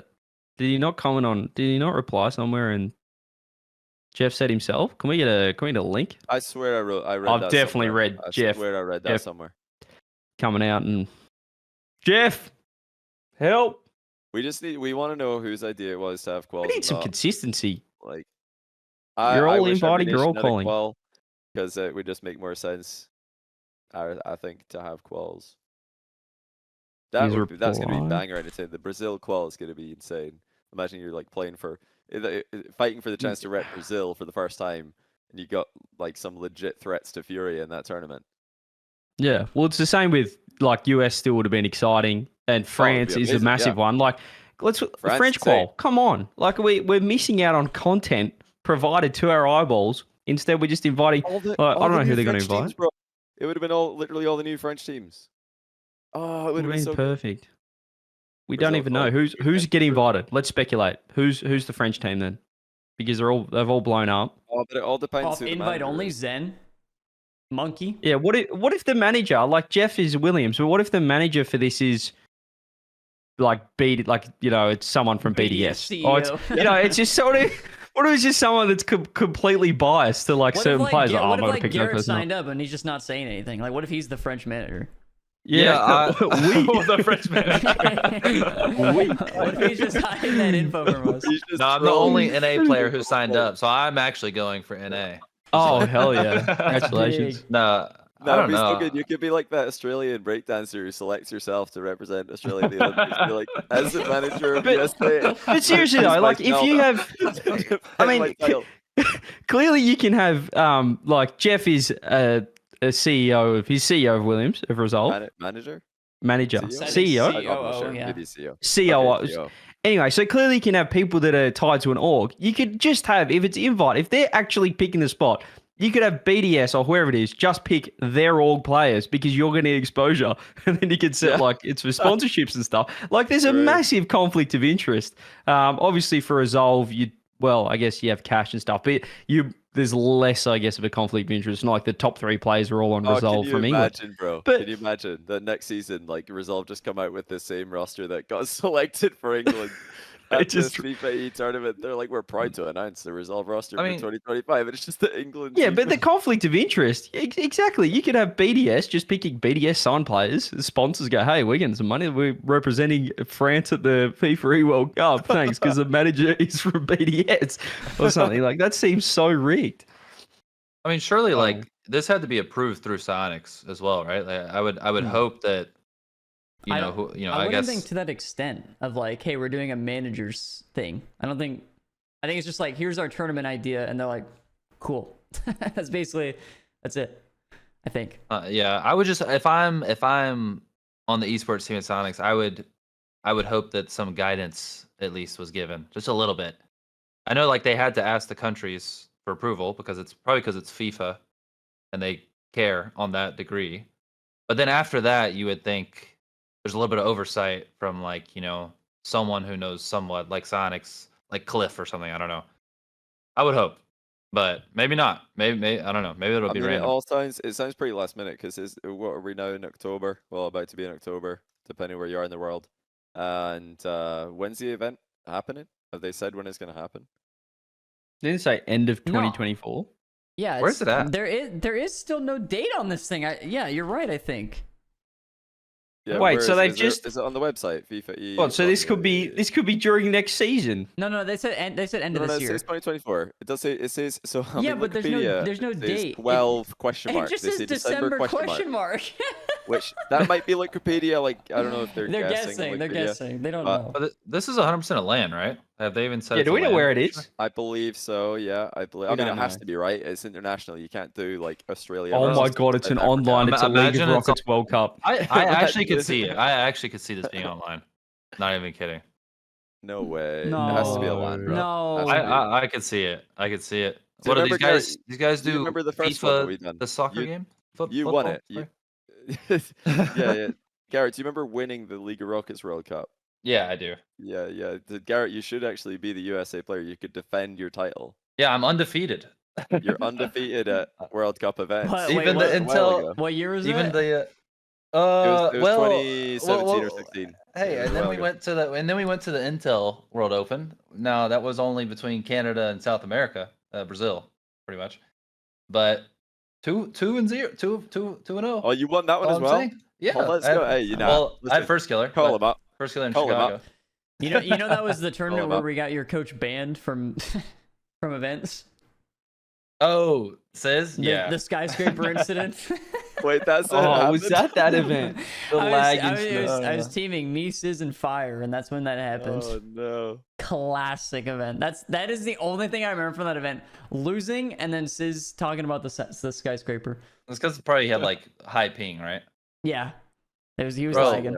And he's been on Allegedly. cable. He's been on cable internet, literally like 3,000 miles away from the servers for 6 years, and he never got fiber. You know, partially his fault. Servers do suck though. But the rest of it- Careful. Servers do suck. Careful. Yo, getting back to this no announcement thing. So we're in October now. Yeah. And well, Events- about events to in be 2 for you months, guys, 2.5 is for me. months. Events in 2 months. Clearly, it's happening because we're getting quals this weekend for Brazil and stuff. Like we're getting some things moving. But you know, depending on where this is, Johnny, we know that there's some Wait, you say visa quals this issues. weekend? The Brazilian Brazil one. quals yeah. this weekend, bro. Oh Look at my the tweet. god! How? There's no info. Okay, go on. Sorry. Yes, I lose my mind. yeah, but we have no idea what. I mean, they're kind of following the OG kind of announcement timetable from this esport, which is on par. Just announced it sort of a week before or What, something. you reckon But they just hit up Epic and Alex like, should we be announcing anything right about now? They're like, nah, way too soon. Like, okay, cool. Whoa, you want people not to be able to go? Just wait a Yeah. second. Hold on a minute. Well, There's still enough time for people to organise travel. Settle down a little bit, okay? We've got a certain window we need to hit where half the teams here. I mean, everyone can still make it at this point. You need to delay things a little bit and let's get a bit of spice. Oh my god. We're still in the safe Uh, zone for visas. David, Let's bro. chill out. We need to get moving. I want to see some announcements. This is, Worlds has been now few weeks, since 2 weeks since it's finished. What's going on? Do we have a LAN? Is it online? Where is it? There's a lot But of also, questions. I think this is one of the most excited I've personally been for an event that I know nothing about in a long time because it's a nations event. It's different. It's gonna be super different Well- feel and vibe than any other Rocket League. Hopefully, LAN. So, I want to know more. You're right. Let's just hope it's adequate. Adequate? Would that do? Adequate. That'll do Adequate, for I me. guess would do. If they took a little bit of feedback from Epic on this Wait a one, minute. I'll be happy. Oh wait, I got so confused there for a second. I didn't realize I'd clicked on the Spain qualifier page in Wikipedia. It said location Spain. I was like, oh, but no, that's just the Spain qual. Okay. Main event ? TBA. Question mark, TBA. So Argentina's got a qual. Australia says it has playoffs. Does that mean that there's like an Australia close qual? What's going on here? Six nations have qualifiers. If you look at Wikipedia page for FIFAe, Argentina, Belgium, Brazil, Netherlands, Portugal, South Africa, Spain. Actually, 7 have qualifiers. It lists, and then 2 of them it just says playoffs. It's Chile and Germany as well, and Australia. So I think They have they're closed quals, invitational. playoffs, Yes, I see. Which is invitational fine. qualifiers. That's also totally fine. Now, where's England, France, and the USA? What's going on? Get some close quals, boys. Oh, this is 100% a LAN. I just found they've been having like these World Cups every single year, and it's always a LAN.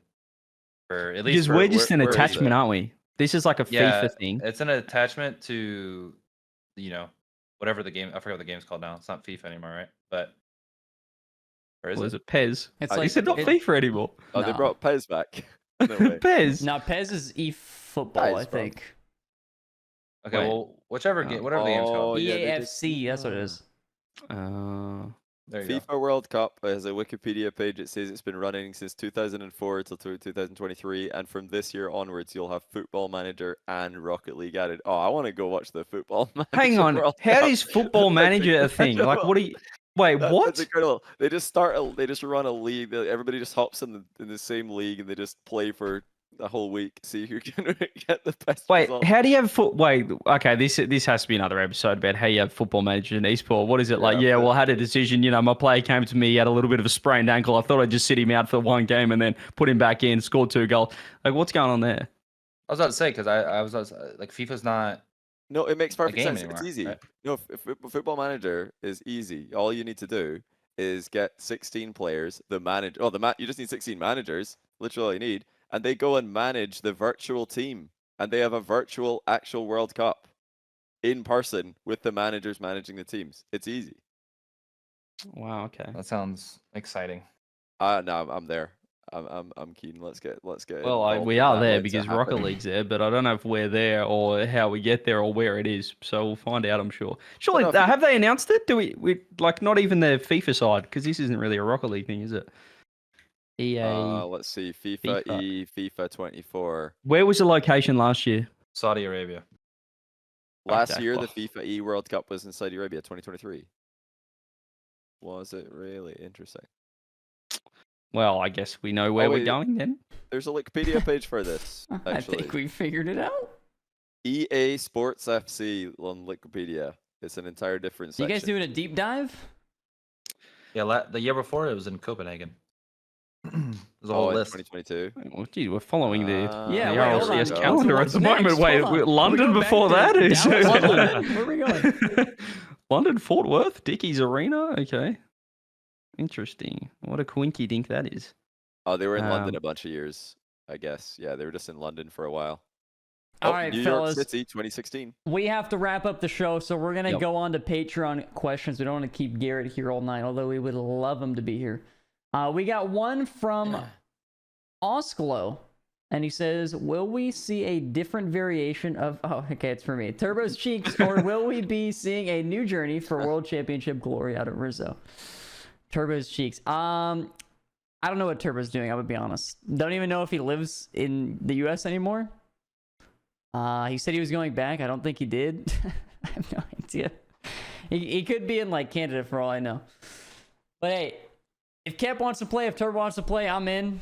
If CJ wants to sign up, Johnny wants to sign up, let me know. If you guys are busy that weekend, I don't know if you're casting or something. Not too sure, but I'll be free. yeah, okay, I'll be interested. Look, I'm down to play. If Forky wants to play, if Garrett needs a third, like, I'm in. Oh, Like, we got so Garrett in there. Settle. Okay, just stick to the. LCQ, you can't find a third. Let me know. I'm your guy. I got you. He's All right. Noted. Garrett. Let me tell you, after playing a show match with him, he's not your guy. All right, he's not. He's not your guy. Hey, No matter settle what he down, says. settle down.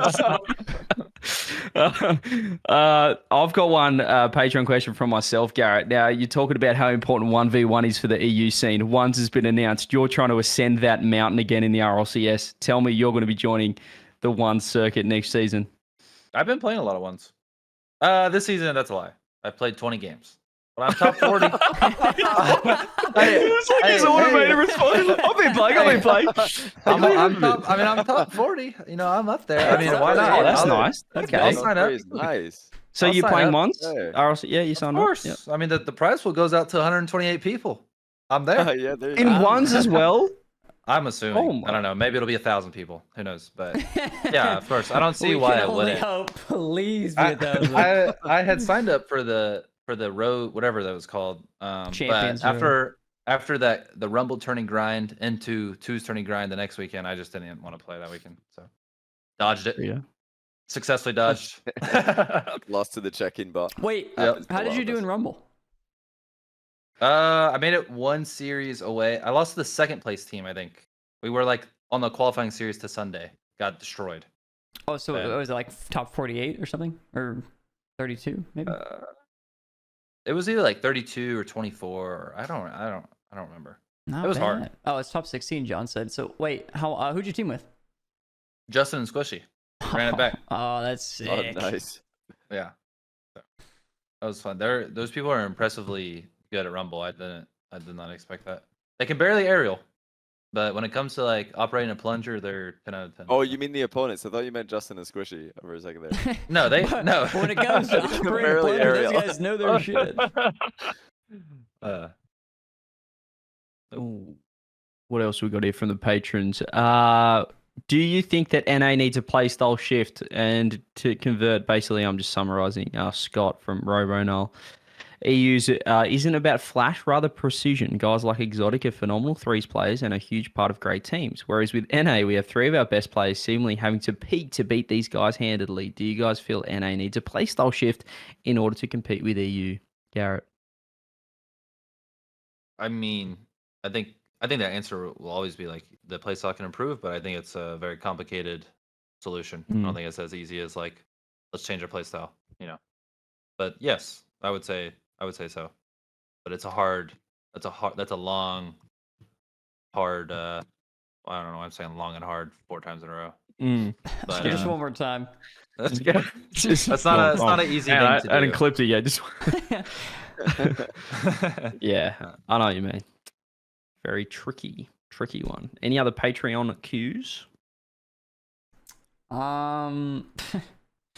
Yeah, we'll finish off with this one from Brendan. Okay. Oh wait, what, you got one? Oh, well, hang on. Rise's dad keeps pinging me for Mine this was a one. joke. This guy, we already kind of talked about this monkey being close to the ball, but feed in analysis on what makes Monkey special. His most unique stat is how he's the closest to his teammates every game over the course of time. Do any of the noobs on stream, I guess he's talking about us, cool, or Garrett, have insight on how being close to your teammates makes him so good? Well, I guess it's just staying in the play is his thing. I think What do you his think? teams are always like 50-50, very 50-50 focused too. At least, I mean, I don't know if that's the case, but it seems like every team, if he's a part of it, like he has a pretty set way he wants to play, and his teammates end up being really. I mean, everyone takes 50s, but his teams are always really good at taking 50s. So I think it's just his play style. I think knowing that your teammates are going to take a 50 helps as well, because so many times, like, not just NA, but in general, like going for a solo play and then just getting it dunked in your own net, like trying to beat someone over the top and then just getting smashed on a dunk can be pretty catastrophic. But I feel like EU just accept, as you said, that they're just going to go for a 50. They're going to just kill the ball or lose a 50 in behind, like Gentlemates do. Johnny's done a lot of videos on that. Kind of helps Monkey Moon stay close, knowing that they're not trying to hit a quadruple flip reset over 3, and they're maybe just trying to 50 the first guy. Helps Monkey Moon stay close. Really quick, I was gonna say, and guess who had a lot of success with Monkey Moon, and who also 50s the ball a lot now? Seiko. So I feel like that probably extends for Monkey Moon, to be honest. Well, funnily enough, if you go to the World Championship ball chasing like replay group, when you select players and look at all the stats like average distance to teammates, the fear is accurate. Yeah, he's spot on. Monkey Moon is the average distance to teammates, lowest distance out of everyone. But funnily enough, the show match Jotcast versus First Touch replays are also in that set of replays. But you start by furthest distance to teammates. The number 1, 2, and 3 are your boys. Hey, the spacing was elite. We were triangulating the pitch. We gave all the space. We wanted to let Hey, each other you do you, shine. baby. You do you. I got you. I'm down the other You end. got it. That's the biggest I don't trust my teammates I've ever seen. Rizzo's on the ball. I'm in my net. man. He's just coming down the other end. So yeah, Monkeyman for reference is average 3,344 Unreal units away from his teammates at any given time. Rizzo coming in at number 1 with 4,032 Unreal units.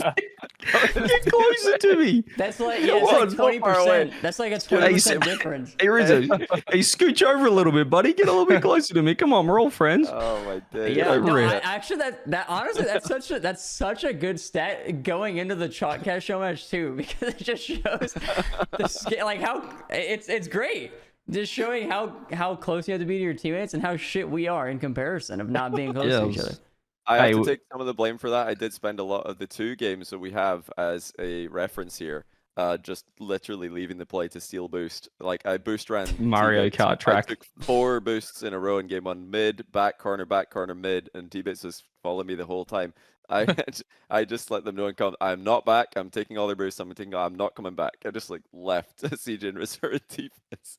But yeah, a little bit of trolling. But Rizzo still ended up being further away on average. Great stat. Good to know that we're the opposite of a world champion. The opposite of Monkey. in a world That's championship great. team. Good to know. So I love that we're 1, 2, and 3. Of course, we'll spaced it. Someone said we're so avoiding far the season 5 bump situation at all costs. There is no chance. There is no chance we're getting in each other's way here. We are I think I did actually team bump you though, CJ. Even though you bumped me were into apparently boost. the farthest away. Yeah. And I said, get away from me. Don't want that again. Anyway. All right. GG's. That's GG's. That's gonna wrap up the episode. We appreciate you guys so much for listening. If you also special thank you to Garrett for joining us on short notice of about 10 seconds. I said, you want to join? And he's like, yeah, sure. So there you go. Special shout out to Garrett for joining. If you guys missed any part of the episode, check it out on YouTube, Apple Podcasts, or Spotify. Check out the Patreon, patreon.com/Shotcast. If you guys want some bonus content, we do bonus episodes on there weekly. I believe we have 60. Is that wrong? Is that right? 60 bonus episodes out there? More. Sounds good. So if you hop on the Patreon, you subscribe, you get access to 60 bonus episodes 65 of evergreen content, which is insane. 65 episodes. So we appreciate you guys. Thank you so much for listening and watching, and we'll see you all next time. Bye-bye. Bye-bye.